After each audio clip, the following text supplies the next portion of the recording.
Hello guys, Radhe Radhe. जैसे कि अब आप देख रहे हैं, अब भगवत गीता का अध्याय 4 हम शुरू करने वाले हैं।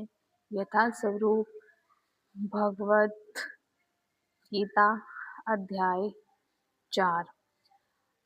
दिव्य ज्ञान। आत्मा, ईश्वर तथा इन दोनों से संबंधित दिव्य ज्ञान शुद्ध करने तथा मोक्ष प्रदान करने वाला है। ऐसा ज्ञान कर्म योग का फल है। भगवान गीता के प्राचीन इतिहास इस भौतिक अध्याय में बताते हैं।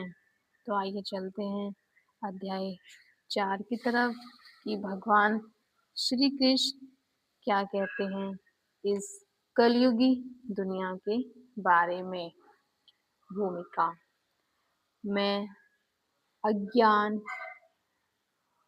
के अंधकार में उत्पन्न हुआ था। मेरे गुरु ने अपने ज्ञान रूपी प्रकाश से मेरी आंखें खोल दी। मैं उन्हें सादर नमस्कार करता हूँ। श्री कालरूप गोस्वामी प्रभुपाद कब मुझे अपने चरण कमलों में शरण प्रदान करेंगे, जिन्होंने इस जगत में भगवान चैतन्य की इच्छा की पूर्ति के लिए प्रचार योजना मिशन की स्थापना की है। वंदे श्री गुरु श्री तपोकमल श्री गुरु पौन वैष्णव प्रसाद श्री रूप सागरजात सागनु रघुनाथ विंध्य संजीवन सोहंत सावधूत परिषद कृष्ण चैतन्य देव श्री राधा कृष्ण प्रदातन सहाने ललित श्री विशाखानंदन। अभी मैंने संस्कृत में अनुवाद किया था, अभी हिंदी में कर रहे हैं। मैं अपने गुरु के चरण कमलों को तथा समस्त वैष्णव के चरणों को नमस्कार करता हूँ। मैं श्री रूप गोस्वामी तथा उनके अग्र सनातन गोस्वामी एवं साथ ही रघुनाथ दास रघुनाथ भट्ट गोपाल भट्ट एवं श्रीलाल जीव जो गोस्वामी के चरण कमलों को सादर नमस्कार करता हूँ। मैं भगवान कृष्ण चैतन्य तथा भगवान नित्यानंद के साथ साथ अद्वैत आचार्य अदाकर श्रीनिवास तथा अन्य पार्षदों को सादर प्रणाम करता हूँ। श्रीमती राधा रानी तथा श्री कृष्ण को श्री ललित तथा श्री विशाखा सखियों सहित सादर नमस्कार करता हूँ। हे कृष्ण, आप दुखियों के सखा तथा सृष्टि के उद्गम हैं। आप गोपियों के स्वामी तथा राधा रानी के प्रेमी हैं। मैं आपको सादर नमस्कार करता हूँ।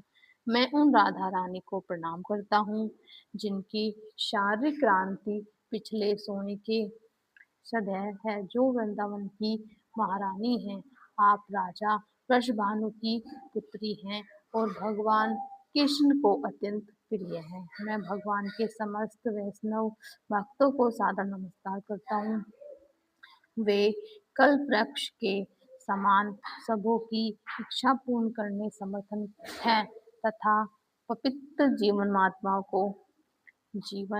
आत्माओं के प्रति अत्यंत दयालु हैं। मैं श्री कृष्ण चैतन्य प्रभु नित्यानंद श्री अद्वैत गदाधर श्रीवास आदि समस्त भक्तों को सादर प्रणाम करता हूँ।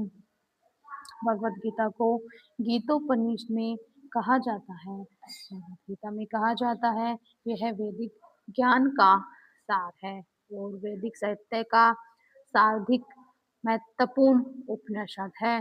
निसंदेह भगवत गीता पर अंग्रेजी भाषा में अनेक भाष्य प्राप्त हैं, अतः एक न्याय भाव की आवश्यकता के बारे में प्रश्न किया जाता है। इस प्रस्तुत संस्करण को प्रयोजन इस प्रकार बताया जाता है सकता है। हाल ही में अमेरिकी महिला ने हाल ही में एक अमेरिका महिला ने मुझे भगवत गीता के एक अंग्रेजी अनुवाद की प्रस्तुति चाहिए।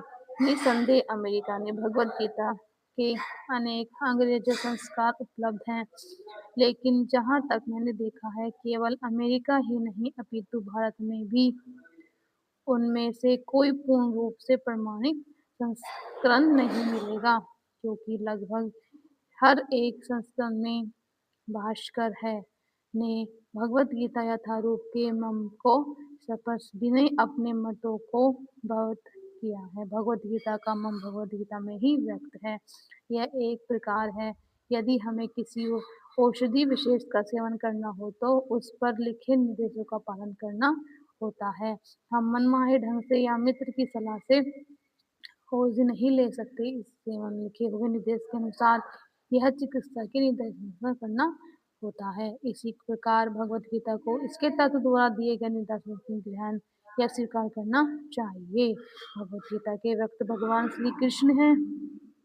भगवत गीता के प्रत्येक पृष्ठ में उनका उल्लेख भगवान के रूप में हुआ है। निसंदेह भगवान शब्द कभी कभी किसी भी अत्यंत शक्तिशाली व्यक्ति या किसी शक्तिशाली देवता के लिए प्रयुक्त होता है। यह यहाँ की भगवान शब्द निश्चित रूप से भगवान श्री कृष्ण को एक महान व्यक्तित्व वाला बताया जाता है, किंतु साथ ही हमें यह जानना होगा कि भगवान श्री कृष्ण के पूर्ण पुरुषोत्तम भगवान हैं, जैसे कि शंकराचार्य, रामाचार्य, माधवाचार्य, निवास स्वामी, श्री चैतन्य महाप्रभु तथा भारत के वैदिक ज्ञान के अन्य विद्वानाचार्य में सृष्टि की है।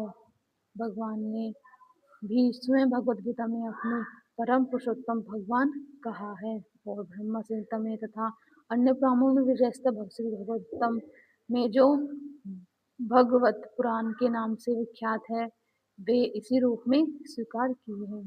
कृष्ण के भगवान स्वयं अथवा भगवत गीता में ने जैसे बताया वैसे ही स्वीकार करना चाहिए। यहाँ पर भगवान अर्जुन को सूचित करते हैं कि भगवत गीता की यह योग प्रति सर्वोत्तम सूर्यदेव को बताई गई। सूर्यदेव ने मनु को बताया।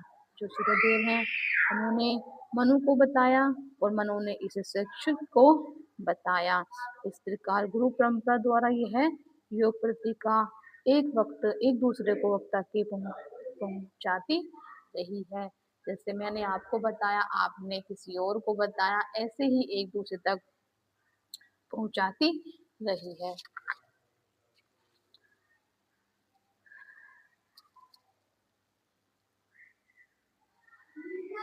लेकिन कलात्मक में यह चित्र वित्र हो गई। फलस्वरूप भगवान को इसे फिर से बताना पड़ रहा है। इस बार अर्जुन को कुरुक्षेत्र के युद्ध स्थल में वे अर्जुन से कहते हैं, भगवान श्री कृष्ण कुरुक्षेत्र के युद्ध स्थल में अर्जुन से कहते हैं कि मैं तुम्हें यह परम रहस्य इसलिए प्रदान कर रहा हूँ क्योंकि तुम मेरे भक्त तथा मित्र हो।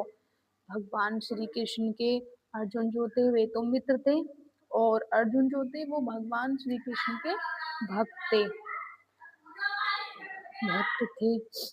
इसका तात्पर्य यह है कि भगवत गीता ऐसे ग्रंथ है जो विशेष रूप से भगवत भक्त के लिए है। भगवत भक्त के नियमित हैं। अध्यात्मवादियों को 3 श्रेणियां हैं, ज्ञानी, योग तथा भक्त। ज्ञानी, योग तथा भक्त तथा निर्देशवादी, ध्यानी और भक्त। यहाँ पर भगवान अर्जुन को स्पष्ट कहते हैं कि वे उससे इस नवीन परंपरा गुरु परंपरा तथा प्रथम पात्र बना रहे हैं, क्योंकि प्राचीन परंपरा खंडित हो गई थी। अतः यह भगवान की इच्छा थी कि सूर्य देव से चली आ रही विचारधारा की दिशा में ही अन्य परंपरा स्थापित की जाए और उनकी यह इच्छा थी कि उनकी शिक्षा का वितरण अर्जुन द्वारा नए सिरे से हो। वे चाहते थे कि अर्जुन भगवत गीता का ज्ञान प्रमाणित विद्वान बने। अतः हमें कहते हैं कि भगवत गीता का उपदेश अर्जुन को विशेष रूप से दिया गया है, क्योंकि अर्जुन भगवान का भक्त प्रत्यक्ष शिष्य तथा घनिष्ठ मित्र थे। अतः जिस व्यक्ति में अर्जुन जैसे गुण पाए जाते हैं वह हमेशा अच्छे और सच्चे होते हैं। अब ये भगवत गीता का अध्याय 4 पूरा नहीं हुआ है और इसको हम यहीं पे समाप्त कर रहे हैं। अध्याय 4 का यह पाठ हम कल को पढ़ेंगे। जय श्री कृष्णा। राधे राधे।